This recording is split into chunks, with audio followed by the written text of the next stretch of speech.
बहुत बहुत स्वागत और अभिनंदन आप सबका अध्यात्म ज्योतिष के आज के राशिफल कार्यक्रम में। हम बात करने वाले हैं 2024 की राशिफल को लेकर। मेष से मीन पर्यंत हम लगातार चर्चा कर रहे हैं और उसी क्रम में आज हम मीन राशि पर चर्चा करेंगे। 2024 कैसा रहेगा, क्योंकि 2023 की संध्या जहां अपनी विश्राम की ओर है, वहीं अपने 2024 आगमन की प्रतीक्षा में हर व्यक्ति लगा हुआ है। जद्दोजहद करके हम आगे बढ़ रहे हैं, लेकिन क्या 2030 के अधूरे सपने 23 के अधूरे सपने 24 में क्या सच होते हुए नजर आ रहे हैं?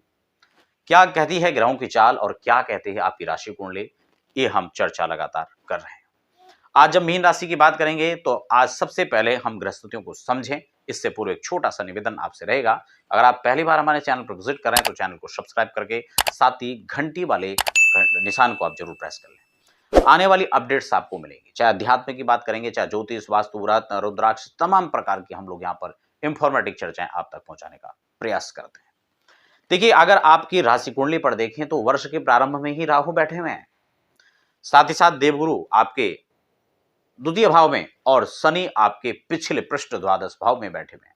कुंडली के सप्तम भाव में यहाँ पर केतु विराजित होंगे।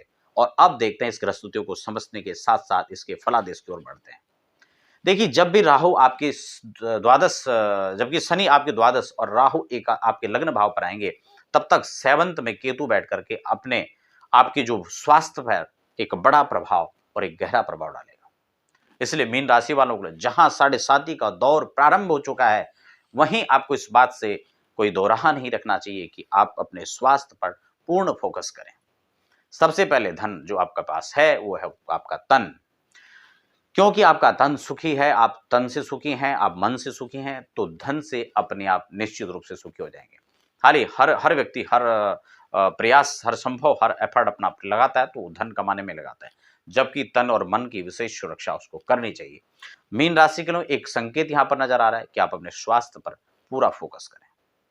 मीन राशि की जातकों के लिए स्वास्थ्य से जो सावधानी से संकेत है यहाँ पर नजर आ रहे हैं। साथ ही आपके दाम्पत्य जीवन पर एक बड़ा दरार पड़ सकती है, गलतफहमी का शिकार हो सकता है कोई आपको भड़काने का काम करे, हो सकता है आपके पार्टनर ने आपको कुछ और कहा, आपने उसके कुछ और मायने निकाल लिए।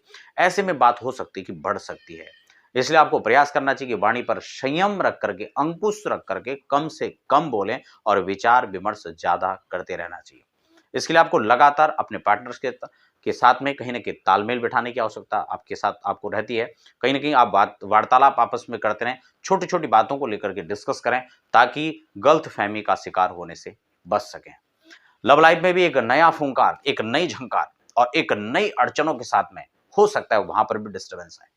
इसलिए आपको इस बात का ध्यान रखना है कि अपने पार्टनर के साथ में, चाहे वो लव पार्टनर हो, लाइफ पार्टनर हो या बिजनेस पार्टनर हो, क्योंकि तीनों पर यह प्रभाव लगभग सामान्य सा पड़ता हुआ नजर आ रहा है। इन चीजों का आपको खास ध्यान यहाँ पर रखने की आवश्यकता है और इस पर पूरा फोकस भी आपका रहना चाहिए। हम यहाँ पर आपके वैवाहिक जीवन की बात करें या आपके बिजनेस पार्टनर की हम बात करें, तो आपको एक चीज का यहाँ पर पूरा ध्यान रखना है कि उनको आप प्रायोरिटी दें। फिर से आपको कह रहा हूं कि वाणी पर आपको संयम और बड़े खर्च से आपको बचना चाहिए, क्योंकि खर्च भाव में आपके शनि बैठे में स्वग्रही होकर के बड़े खर्चों से बचना चाहिए। खर्च जहां भी करें सोच समझ करके, निवेश करने के लिए भी आपको सोच समझ कर करना चाहिए। हालांकि आज इस समय आप प्रॉपर्टी में निवेश कर सकते हैं, हालांकि आप इस समय गोल्ड में निवेश कर सकते हैं, शेयर मार्केट में निवेश कर सकते हैं, लेकिन निवेश करने से पहले आप सूझबूझ करके और किसी अच्छे व्यक्ति से कंसल्ट करके आप आगे बढ़ें, क्योंकि आपकी जन्म कुंडली के अंदर क्या स्थितियां हैं और किन किन भावों के लिए आपको क्या प्रभाव देने वाला है, उसके लिए आपको एक अच्छे ज्योतिष से संपर्क करना चाहिए। खैर, हम देवगुरु की बात कर लेते हैं। वो आपके धन भाव पर विराजित होंगे और जबकि धन भाव पर बैठ करके सप्तम, नवम और एकादश पर ये 1 मई के बाद यहां पर दृष्टि रहेगी, जबकि 1 मई से पहले 30 जून तक आपके धन भाव पर बैठकर 6, 8 और 10 पर दृष्टि रहेगी। दसम भाव पर दृष्टि यह आपको यहां पर दर्शाती है कि कहीं ना कहीं आपको एक नए और अच्छे कॉन्ट्रैक्ट मिलने के संकेत है। आप राजनीति के इर्द गिर्द रहते हैं तो आपको राजनीति अच्छा लाभ प्राप्त हो सकता है। जहां आपको अष्टम भाव के अंदर देवगुरु अगर कहीं ना कहीं अभी तो ये तुला राशि के अंदर होंगे, लेकिन हो सकता है कि आपकी कुंडली के अंदर वह गुरु अगर वहां पर खराब स्थिति में, तो ऐसे में पेट की समस्या आपको सता सकती है। हो सकता है ऑपरेशन करने की भी नौबत आ सके। इसलिए किसी भी रोग को आपको छोटा नहीं समझना चाहिए, उसको आपको ध्यान रखते हुए आगे बढ़ना चाहिए। खैर, उसके बाद हम बात कर लेते हैं 1 मई के बाद क्या स्थिति है। 1 मई के बाद अगर यहाँ पर देखें तो आपका जो देवगुरु की स्तुति प्लेसमेंट रहेगी वो 3rd हाउस के अंदर से रहेगी और आपके 7th 9th और 11th पर उनकी दृष्टि रहेगी। बहुत ही अच्छा संयोग आप इसको कह सकते हैं। 1 मई के बाद गुरु आप पर मेहरबान होने वाले हैं। और मित्रों, मैं एक बात यहाँ पर कह देना चाहता हूँ, देवगुरु जब भी किसी पर मेहरबान होते हैं तो वो उसको एक बड़ी मेहरबानी से उसको बहुत कुछ प्राप्त हो जाता है। जिन लोगों के विवाह में अड़चन थी, 1 मई के बाद आपके विवाह के अच्छे संकेत और समाचार यहाँ पर बन रहे हैं। आपको अच्छा समाचार मिलेगा। भाग्य आपका मेहरबान होने वाला है और भाग्य की तो महिमा बड़ी अद्भुत है। जहां भाग्य मेहरबान वहां तो गधा भी पहलवान। आप तो प्रयास कर रहे हैं, आप तो मनुष्य हैं, मेहनत कर रहे हैं, अच्छी तरह से कर रहे हैं। बस आप अपने एफर्ट को लगाए रखें। आपको नई नौकरी, नई व्यवसाय और नई एक मंजिल की जो तलाश थी वो 2024 में खत्म होती हुई नजर आ रही है, खासकर 1 मई के बाद। कुंभ यानी एकादश भाव पर देवगुरु की दृष्टि यहां पर क्या कह रही है? हालांकि शनि का घर होता है, लेकिन एक बात को आपको यहां पर ध्यान रखना चाहिए, जब भी देवगुरु की दृष्टि यहां पर पड़ेगी तब आपको एक आय के संसाधन यहां पर मल्टीपल तरीके से आगे बढ़ते हुए नजर आएंगे। आप जहां इन्वेस्ट कर रहे हैं वहां से भी आ रहा है, जहां किया हुआ था वहां से भी आ रहा है। जो पैसा जा चुका था, इसकी आप आस ही छोड़ चुके थे, वो पैसा भी आपको रिटर्न आ चुका है। तो ये खासम खास एक बहुत अच्छी स्थितियां यहां पर बन रही हैं, जो कि 1 मई 2024 के बाद बन रही हैं। तो ये काफी अच्छा संकेत यहां पर है, जो कि 2023 में नजर आ रहा है। जो एक युगल प्रेमी दंपत्ति के रूप में बंधना चाह रहे थे, एक युगल प्रेमी को, उनको भी आगे बढ़ने के आसार यहां पर नजर आ रहे हैं, क्योंकि आपके 7th हाउस को उसमें मजबूत होता हुआ एक पक्ष देवगुरु का बन रहा है। अगर हम सूर्य की बात करें तो 17 अक्टूबर से लेकर के अष्टम भाव पर नीच हो जाएंगे। उस समय, जैसे कि मैं बार बार आपको कह रहा हूं, मीन राशि के लिए स्वास्थ्य पर खास इस समय ध्यान देने का यह समय है। तो ये नीच जब अष्टम भाव में हो जाएंगे तो आपको उस समय खास अपने स्वास्थ्य का ध्यान रखना होगा। एक निवेदन आपसे रहेगा, आप सूर्योदय से पहले जरूर उठें। स्नान आदि करके आप कुछ भी ना करें तो कम से कम भगवान सूर्य को अर्घ्य देने से आप बिल्कुल वंचित ना रहें।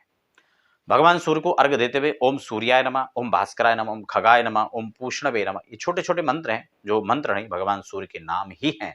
आप इनको उच्चारण करें और भगवान सूर्य की प्रसन्नता के लिए यह उपाय जरूर करें, ताकि आपको अच्छा प्रयास, अच्छे सफलताओं से आपको आगे बढ़ने का एक मौका मिले। अगर बुध की हम बात करते हैं तो 14 जून से लेकर के 29 जून यह एक भद्र महापुरुष राजयोग का निर्माण करने वाले हैं आपके हॉरोस्कोप के अंदर, आपकी राशि के चार्ट के अंदर। तो यह आपके लिए एक अच्छा अवसर रहेगा। हालांकि बुध आपकी कुंडली में कैसे, इस बात को फिर से मैं दोहरा रहा हूं कि इसको देखने की आवश्यकता है, लेकिन फिर भी यह गोचर काल तो अपना लाभ देने से पीछे नहीं हटेगा।